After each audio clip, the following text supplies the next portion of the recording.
pagi Dek, selamat pagi Bu.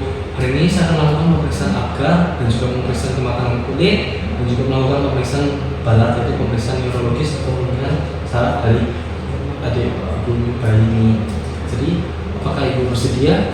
Baik, demikian saya akan mulai dengan pemeriksaan pertama, yaitu pemeriksaan pastikan suhu ruangan dalam 25 derajat tidak melebihi ataupun kurang, dan gunakan lampu sorot untuk penghangat yang berjarak sekitar 60 cm menghadap ke bayinya supaya mencegah hipotermia pada suhu tubuh bayi. Bila perlu, AC dan kipas tidak boleh dinyalakan.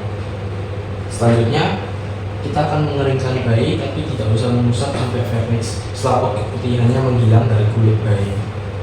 Kita mengusap tapi tidak menghilangkan vernix, terutama di bagian kepala. Apabila dikhawatirkan ada gawat nafas, maka kita akan menaruhkan bayi dalam box penghangat. Apabila bayi terlihat sehat, kita akan langsung memberi pada ibunya yang melahirkan untuk melakukan skin to skin contact supaya juga dilakukan inisiasi menyusui dini. Pastikan timbangan bayi sudah dikalibrasi menjadi 0 kg.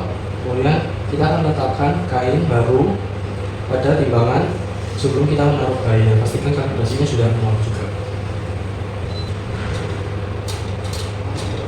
Setelah sudah 0, kita letakkan bayi pada timbangan untuk mengukur berat badannya. Berat bayi baru lahir sekitar 2,5 hingga 4 kg. Selanjutnya, kita akan mengukur panjang dari bayi ini. Siap deh.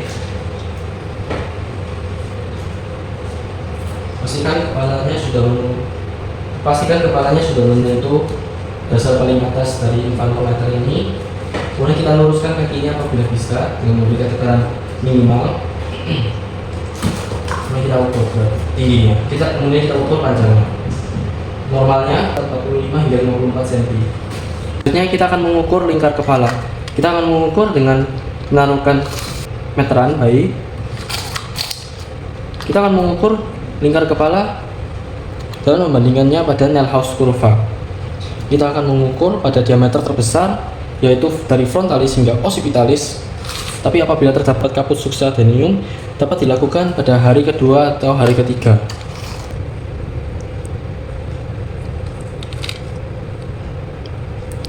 Normal kepala bayi baru lahir sekitar 33 hingga 35 cm. Kemudian kita akan melakukan pengukuran lingkar dada, yaitu dilakukan pada daerah dada ke punggung kembali ke dada. Pengukuran dilakukan melalui kedua puting susu. Normalnya 30 hingga 38 cm. Kita lanjut dengan pemeriksaan tanda-tanda vital. Suhu tubuh melalui pemasangan termometer pada aksila selama 5 hingga 10 menit. Normalnya tidak boleh melebihi atau kurang dari 36,5 hingga 37,5 hingga 37,5 derajat Celcius. Kemudian kita akan memantau denyut jantung bayi. Perhatikan keraturan denyut jantung bayi dan hitung frekuensinya selama 1 menit penuh. Denyut jantung normalnya sekitar 120 hingga 160 kali per menit. Kemudian kita akan menghitung pernafasan selama 1 menit penuh. Kita akan menghitung pernafasan dengan sekitar observasi selama 1 menit penuh dan memantau apabila adanya apno dan dengarkan suara nafas. Perhatikan tarikan dada bayi dan pernafasan normalnya sekitar 40 hingga 60 kali per menit. Selanjutnya kita akan melakukan pemeriksaan head to toe. Kita akan meraba sepanjang garis sutura dan fontanel. Berikan tekanan minimal. Kita menilai apakah ukuran dan tampilannya normal dari observasi. Fontanel anterior harus dapat diraba. Fontanel yang besar dapat menunjukkan prematuritas atau hidrosefalus, sedangkan yang terlalu kecil pada bayi mikrosefali.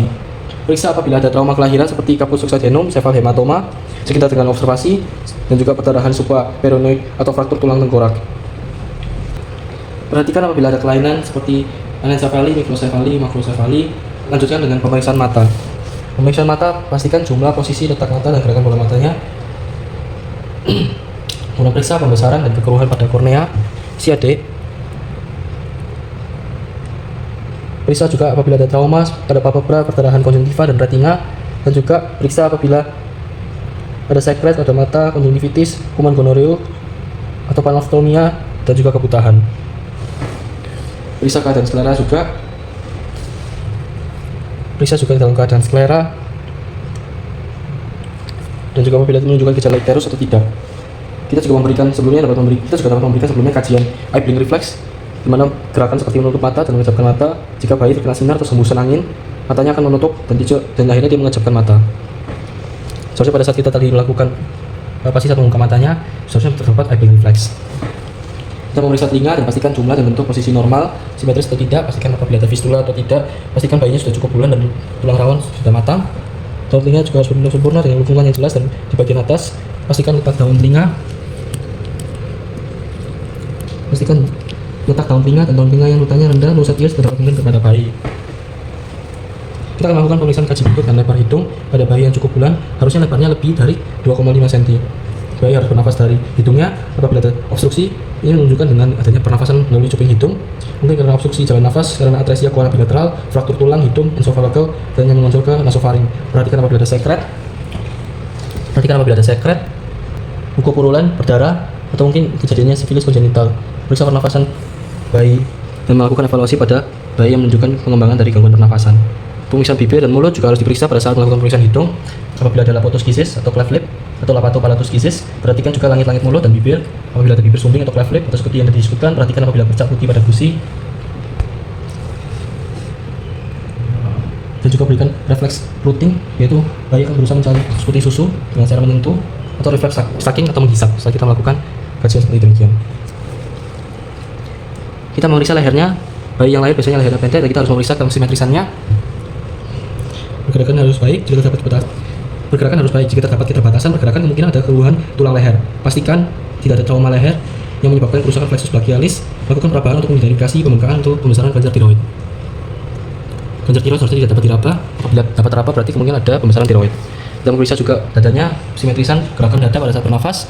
Kita juga menilai apabila mereka bergerak secara bersamaan, tarikan sternum atau interkostal pada saat bernafas, dan perlu diperhatikan juga apabila bayinya cukup bulan, putih susu sudah terbentuk dengan baik dan tanpa simetris, cek pengeluaran, dan juga payudara dapat membesar tapi ini normal. Kita juga dapat melakukan molar reflex, di mana kita akan melakukan pengangkatan pada bayi dengan support minimal.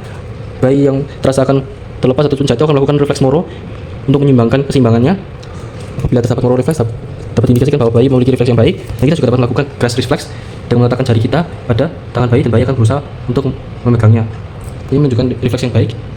Kita juga memeriksa kedua bahu, lengan harus sama panjang, dan perhatikan apabila mereka simetris tidak, jumlah jari kita juga harus periksa. Apabila ada jari-jari yang menempel polidactyly atau berlebihan, kedua jari dan kaki juga nanti kita juga harus melihat apabila kukunya terdapat paralisia atau terinfeksi ataupun tercabut sehingga mengalami perdarahan. Kemudian menarik kembali tangannya. Apabila bayi tidak memiliki refleks moro, kemungkinan ada fraktur dan bayi akan mengembangkan tangannya ke samping dan melebarkan refleks yang normal. Lalu kita akan periksa abdomennya. Kita akan mengamati abdomennya, kita akan mengamati tali pusatnya, dan juga kita akan observasi apabila terdapat dua arteri dan satu vena. Kita observasi pergerakan abdomen, dan abdomen seharusnya tampak bulat dan bergerak secara serentak dan mengikuti pergerakan dada saat bernafas. Abdomen seharusnya rata, tidak ada massa. Kita akan meraba bentuk abdomen untuk menilai apabila ada massa, ada bentuk perut yang cekung, atau mungkin terdapat hernia, ataupun bentuk yang membuncit, mungkin karena adanya splenomegali ataupun hepatomegali ataupun tumor lainnya.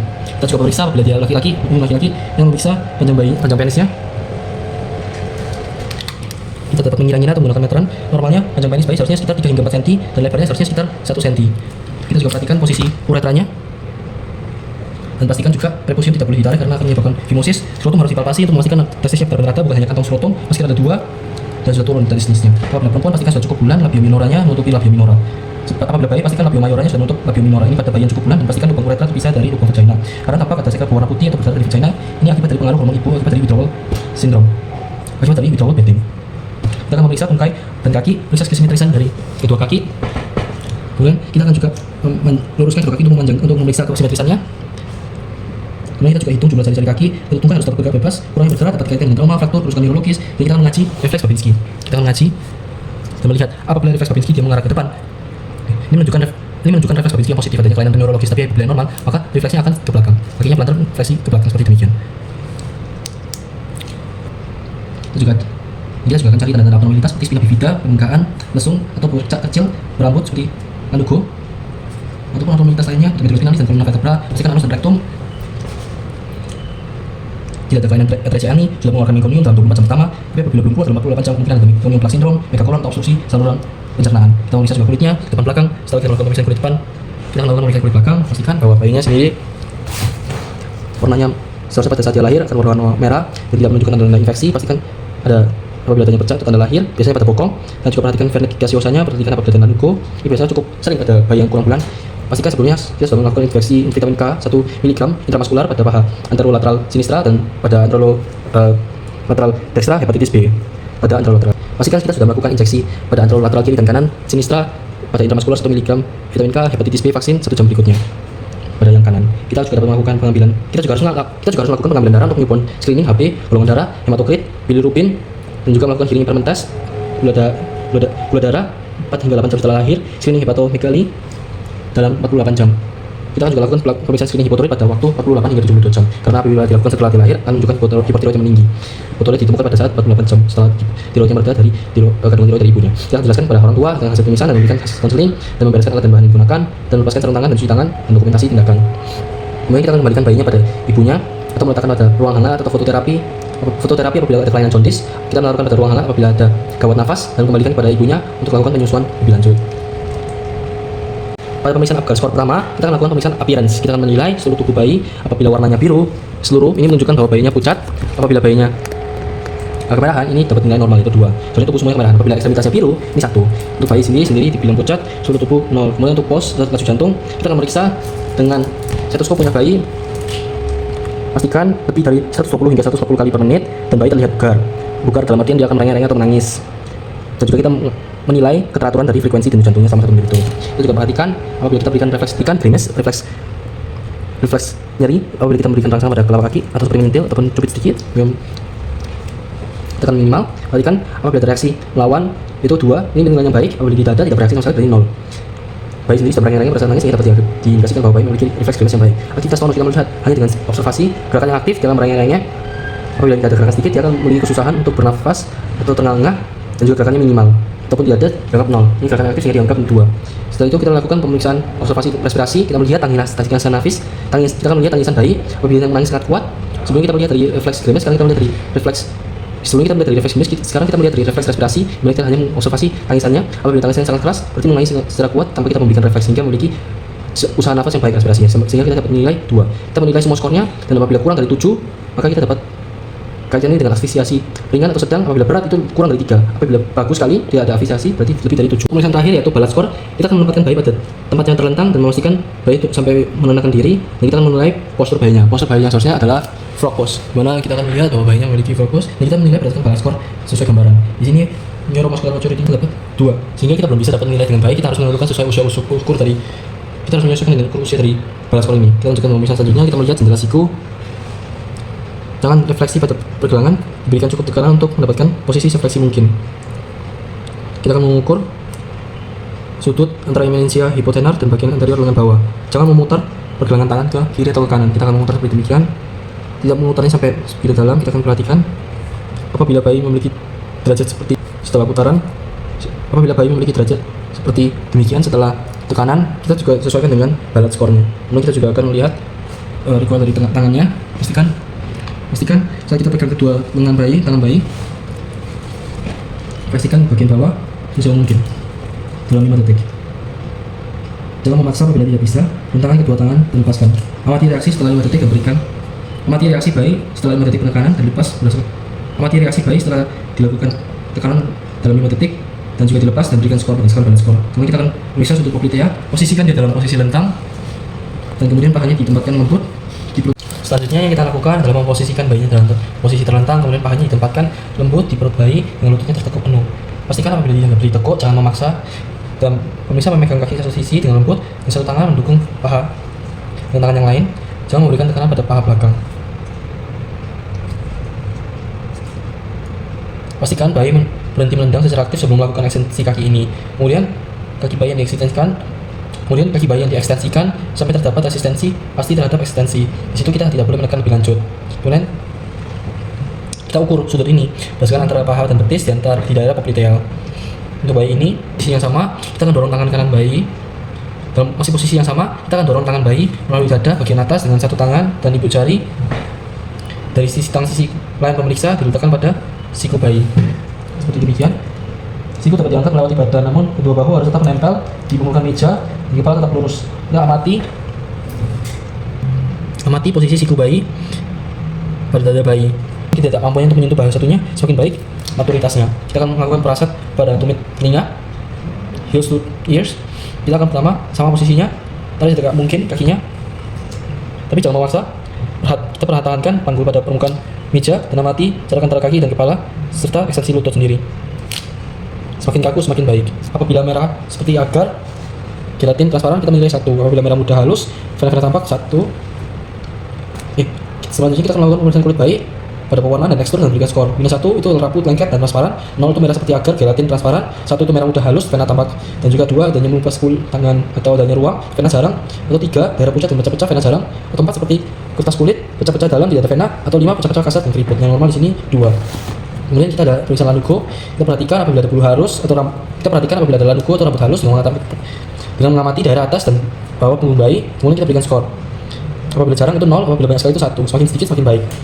Kita juga melakukan pemeriksaan, kita ukur dari ujung jari kaki hingga tumit dan lihat garis telapak. Normalnya seharusnya kurang lebih 40 hingga 50 cm ujung jari.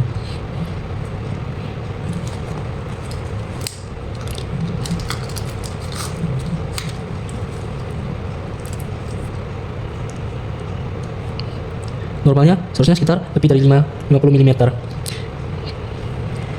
Ada garis-garis yang sudah berlebihan. Kemudian kita akan periksa payudaranya dan areolanya dan juga apabila bintik-bintik pertumbuhan papila Montgomery. Kita akan palpasi jaringan mamai di bawah areola dengan ibu jari dan telunjuk mengukur diameternya. Berikan skor, kita berikan skor. Apabila tampak mendatar tidak benjolan, maka nilainya 1. Apabila ada benjolan 1 hingga 2 berarti 2. Apabila ada benjolan 3-4 mm berarti 3. Apabila penuh dan ada benjolan 5 hingga 10. Kemudian mata dan daun telinga. Kita akan memeriksa daun telinga dan mata berbalan kartilago dengan mengamati kecepatan kembalinya daun telinga ketika dilepaskan seperti semula. Kita melakukan pemeriksaan mata dengan membuka dan memisahkan palpebral, superior dan inferior menggunakan jari telunjuk dan ibu jari. Ini kita berikan skor. Apabila terbuka maka 0, kita terlihat. Apabila sedikit melengkung 1, apabila memutar penuh 2, dan sudah recoil. Bila keras dan berbentuk tapi recoil segera berarti 3. Apabila kartilago dan telinga kaku berarti 4. Kemudian kita akan mengamati kelaminnya. Di sini kita amati sekutumnya apabila datar dan halus berarti -1, apabila kosong dan testis bagi rugi dan juga rugi samar berarti 0. Tapi pada kalau 1 itu testis pada kanal bagian atas dan juga rugi jarang. Terus kalau 2 testis menuju ke bawah dan rugi sedikit dan testis ke diskrotum rugi jelas itu 3. Dan kalau testis pedikulos dan rugi dalam itu 4. Di sini regonya testisnya 3. Kemudian kita akan lakukan amati pada apabila perempuan itu klitorisnya menonjol dan labia datar berarti -1. Apabila klitorisnya menonjol, labia minor kecil berarti 0. Apabila klitorisnya menonjol tapi labia minor yang besar itu 1. Apabila labia majora dan minora sama-sama menonjol berarti 2. Apabila labia mayora besar, labia minora kecil berarti 3. Apabila labia mayora tertutup klitoris dan labia minora tidak kelihatan berarti 4. Itu yang normal. Kemudian kita akan jumlahkan semua skor dan tentukan usia kehamilannya.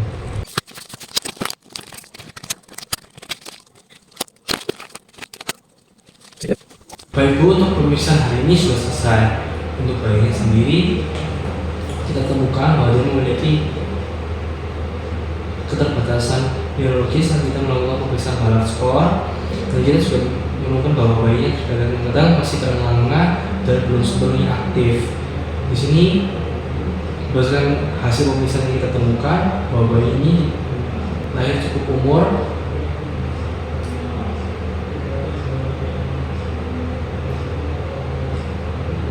beberapa pemeriksaan menunjukkan bahwa bayi membutuhkan penanganan segera seperti ruang hangat dan juga sedikit intervensi lainnya supaya bayi ini dapat bisa berkembang dengan baik dengan baik. Dan untuk pemeriksaan selanjutnya disarankan untuk ibu menjalankan pemeriksaan secara berkala pada adik bayi ini. Ibu, untuk pemeriksaan hari ini sudah selesai. Apakah ibu memiliki pertanyaan? Baik, kalau tidak, terima kasih ya Bu, terima kasih ya Dek.